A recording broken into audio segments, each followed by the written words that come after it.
Sizə bir sirr açım. Mənim özümdə təşviş, həyəcan kimi fikirlərim çox olur.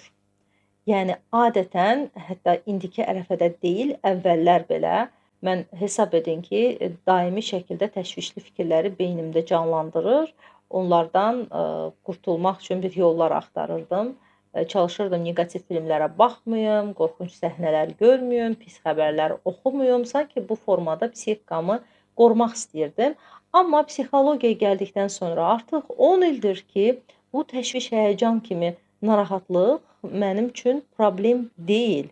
Yəni beynimdə ola bilər yaransın hansısa bir neqativ hallar, hansı bir səhnələr. Dərhal onlara müdaxilə edib onları çevirmək kimi vərdişim də formalaşıb. Ona görə bugünkü gün üçün mənim təşviş, həyəcan pozuntusu kimi problemim sıfır vəziyyətindədir.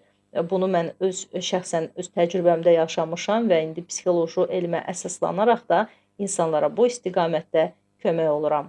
Maraqlıdırsa, mənə yaza bilərsiniz. Sizə ətraflı bu mövzuyla əlaqəli video, dərslik də göndərə bilərəm ki, özünüz dinləyəsiniz, özünüz müşahidə edəsiniz öz halınızı.